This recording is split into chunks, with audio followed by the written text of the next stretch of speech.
Hello good morning everyone. Welcome to Jharkhand live, Jharkhand number one YouTube study channel. दोस्तों आज है 22 जुलाई और हम लोग यहाँ पर आज झारखंड के महत्वपूर्ण करंट अफेयर के क्वेश्चंस देखने वाले हैं। तो अगर आप झारखंड लाइव चैनल में अगर नए हैं तो दोस्तों सबसे पहले चैनल को जरूर सब्सक्राइब कर लीजिए और साथ ही जो बेल आइकन बना हुआ है उसको प्रेस कर लीजिए ताकि आगे का जो भी अपडेट्स अगर वीडियो आएगी नोटिफिकेशन सबसे पहले आपको यहाँ पर मिल जाया करेगी। तो दोस्तों चैनल को जरूर सब्सक्राइब कर लीजिए और डेली मॉर्निंग में यहाँ पर 6 बजे करंट अफेयर्स की वीडियो आती है तो आप इसे देखा करें और साथ ही साथ आप हमारे टेलीग्राम ग्रुप में भी ज्वाइन कर लीजिए। वीडियो के नीचे आपको डिस्क्रिप्शन में लिंक मिल जाएगी, आप वहाँ पर क्लिक कर हमारा टेलीग्राम ग्रुप ज्वाइन कर सकते हैं। डेली शाम के 7 बजे वहाँ पर पीडीएफ जो है प्रोवाइड कर दी जाती है, तो आप पीडीएफ के लिए हमारा टेलीग्राम ग्रुप ज्वाइन कर सकते हैं। तो चलिए हम लोग यहाँ पर आज 22 जुलाई के झारखंड के महत्वपूर्ण करंट अफेयर के क्वेश्चंस देखते हैं। और आज का यहाँ पर पहला प्रश्न है, झारखंड राज्य की प्रस्तावित नई खेल नीति में पहली बार किस खेल को शामिल किया गया है? तो ऑप्शन नंबर बी इज बिल्कुल सही आंसर रहेगा, दिव्यांग खेल को। किस खेल को? दिव्यांग खेल को भी शामिल किया गया है पहली बार खेल नीति में।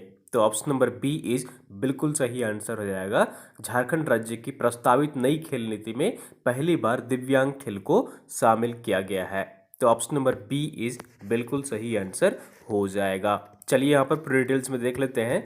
तो जैसा कि आप यहाँ पर देख पा रहे हैं, झारखंड राज्य की प्रस्तावित नई खेल नीति में पहली बार दिव्यांग खेल को भी शामिल किया गया है। सरकार के इस पहल से दिव्यांग खिलाड़ियों के लिए नौकरी जैसे अवार्ड और छात्रवृत्ति आदि सुविधाओं के प्रावधान होंगे।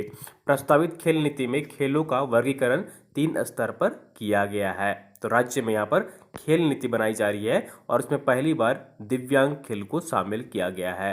तो ऑप्शन नंबर बी इज बिल्कुल सही आंसर हो जाएगा।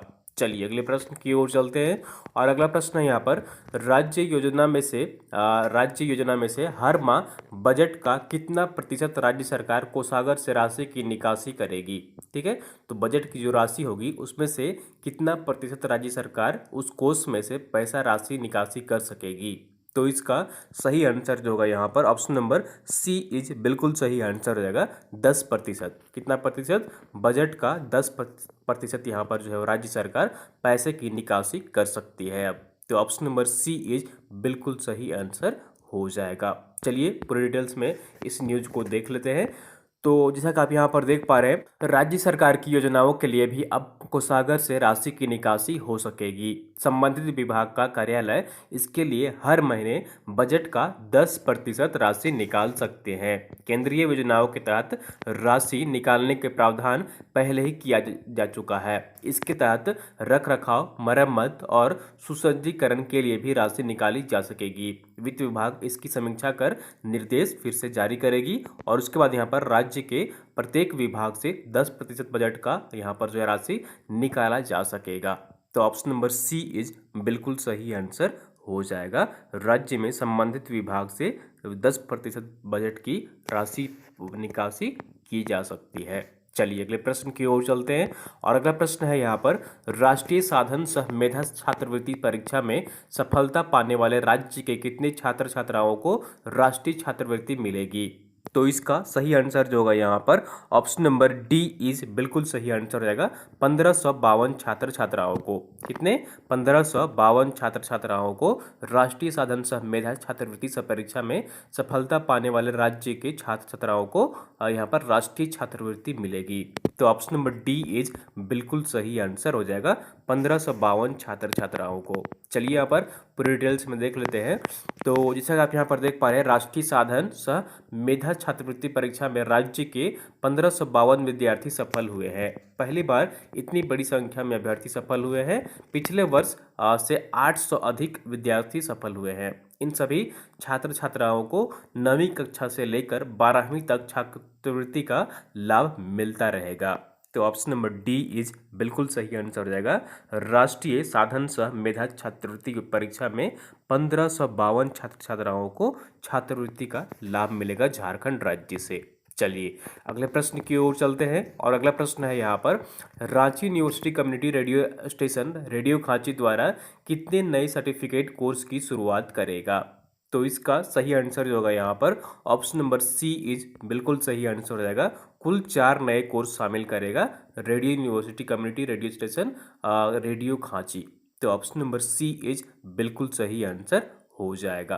ठीक है, रांची विश्वविद्यालय द्वारा कम्युनिटी रेडियो स्टेशन जो संचालित है रेडियो खांची, उसके द्वारा 4 सर्टिफिकेट कोर्स की शुरुआत करेगा। चलिए पूरी डिटेल्स में यहाँ पर देख लेते हैं ये 4 कोर्स कौन कौन से होंगे। तो जैसा कि आप यहाँ पर देख पा रहे हैं, रांची विश्वविद्यालय द्वारा संचालित रेडियो खांची 90.4 एफएम द्वारा 4 सर्टिफिकेट कोर्स शुरू करने के प्रस्ताव को मंजूरी दी है। ठीक है, तो कुल जो है यहाँ पर 4 सर्टिफिकेट कोर्स शुरू की जाएगी रेडियो खांची 90.4 एफएम के द्वारा। इन कोर्स में radio jockey, promo producer, copywriter और रेडियो प्रोडक्शन मैनेजमेंट शामिल है। तो ये 4 तरह के कोर्स हैं जिनमें की सर्टिफिकेट कोर्स प्राप्त किया जा सकता है। ये सभी कोर्स 6 माह के होंगे। विश्वविद्यालय के छात्र सामान्य कोर्स पढ़ते हुए भी विशेष स्किल आधारित कोर्स कर सकेंगे। तो जनरल यहाँ पर जो पढ़ाई कर रहे हैं वो यहाँ पर कर सकेंगे और साथ ही साथ यहाँ पर ये स्किल अलग से यहाँ पर कोर्स जो है सर्टिफिकेट कर सकते हैं। तो ऑप्शन नंबर यहाँ पर डी इज बिल्कुल सही आंसर हो जाएगा। कुल 4 यहाँ पर कोर्स सर्टिफिकेट कोर्स की शुरुआत की गई है रेडियो खांचे की तरफ से। अब यहाँ पर रेडियो खांचे के फिलहाल जो निदेशक है वो कौन है?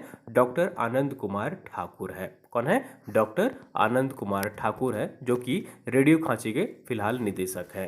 चलिए अगले प्रश्न की ओर चलते हैं और अगला प्रश्न है यहाँ पर 3 दिवसीय अंतर अनुशासनात्मक अंतर्राष्ट्रीय ऑनलाइन सम्मेलन का आयोजन किस विश्वविद्यालय में किया गया है, शुरू की गई है? तो इसका सही आंसर जो होगा यहाँ पर ऑप्शन नंबर डी इज बिल्कुल सही आंसर हो जाएगा, निर्मला कॉलेज में। किस कॉलेज में? निर्मला कॉलेज में 3 दिवसीय अंतर अनुशासनात्मक अंतर्राष्ट्रीय ऑनलाइन सम्मेलन का आयोजन किया जा रहा है निर्मला कॉलेज में। तो ऑप्शन नंबर डी इज बिल्कुल सही आंसर हो जाएगा। चलिए यहाँ पर पूरी डिटेल्स में देख लेते हैं इस सम्मेलन में यहाँ पर जो है मुख्य थीम क्या है। तो जैसा कि आप यहाँ पर देख पा रहे हैं निर्मला कॉलेज में 3 दिवसीय अंतर अनुशासनात्मक अंतर्राष्ट्रीय ऑनलाइन सम्मेलन की शुरुआत की गई है। 3 दिवसीय कार्यक्रम में कोविड-19 वैश्विक महामारी और मानव समाज पर इसका प्रभाव पर चर्चा की जाएगी। तो ऑप्शन नंबर डी इज बिल्कुल सही आंसर हो जाएगा। 3 दिवसीय अंतर अनुशासनात्मक अंतर्राष्ट्रीय सम्मेलन का आयोजन निर्मला कॉलेज में किया जा रहा है। चलिए अगले प्रश्न की ओर चलते हैं और अगला प्रश्न है यहाँ पर हाल ही में राजभवन में राज्य के राजभवन में झारखंड का सबसे बड़ा चरखा स्थापित किया गया है। इसका वजन कितना है? इसका वजन कितना है? तो इसका सही आंसर जो होगा यहाँ पर ऑप्शन नंबर बी इज बिल्कुल सही आंसर हो जाएगा। झारखंड के राजभवन में जहाँ के राज्यपाल निवास करते हैं, राज्य भवन है, वहाँ पर 400 किलोग्राम का यहाँ पर चरखा स्थापित किया गया है। तो ऑप्शन नंबर बी इज बिल्कुल सही आंसर हो जाएगा। ठीक है, झारखंड का सबसे बड़ा चरखा है यह और यह राजभवन में स्थापित किया गया है 400 किलोग्राम का। चलिए यहाँ पर पूरी डिटेल्स में देख लेते हैं इस चरखे के बारे में। तो टाटिस सिल्वेट टूल रूम के 10 इंजीनियरों द्वारा तैयार की गई स्टेनलेस स्टील का चरखा तैयार किया गया है जो 400 किलोग्राम का है। इसे झारखंड राज्य के राज्य भवन में स्थापित किया गया है। इस तरह का चरखा झारखंड में पहली बार स्थापित किया गया है। तो ऑप्शन नंबर बी इज बिल्कुल सही आंसर हो जाएगा। झारखंड में झारखंड राज्य के राजभवन में स्थापित किया गया है चरखा जिसका वजन 400 किलोग्राम है। चलिए अगले प्रश्न की ओर चलते हैं और आंसर ऑफ द डे है, कल जो आपसे प्रश्न पूछा गया था झारखंड राज्य के 2 नए राज्यसभा सांसद कौन निर्वाचित हुए हैं? झारखंड राज्य से 2 नए राज्यसभा सांसद कौन निर्वाचित हुए हैं? तो इसका सही आंसर जो होगा यहाँ पर ऑप्शन नंबर सी इज बिल्कुल सही आंसर हो जाएगा, ए एवं बी दोनों ही। ठीक है, तो शिबू सोरेन और दीपक प्रकाश ये दोनों ही जो है यहाँ पर निर्वाचित हुए हैं। तो ऑप्शन नंबर सी इज बिल्कुल सही आंसर हो जाएगा। चलिए यहाँ पर पूरी डिटेल्स में देख लेते हैं।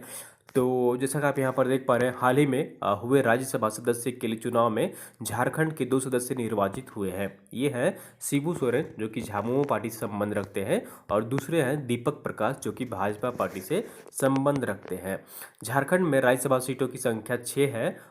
इसमें सिर्फ 2 राज्यसभा सांसद जो है यहाँ पर इसमें से 2 राज्यसभा सांसद पीए परिमल नथवानी एवं प्रेमचंद गुप्ता का कार्यकाल पूरा हो चुका था जिनके सीटें खाली हो गई थी और राज्य में यहाँ पर चुनाव हुआ जिसमें कि शिबू सोरेन और दीपक प्रकाश 2 नए राज्यसभा सांसद नियुक्त हुए हैं यहाँ पर।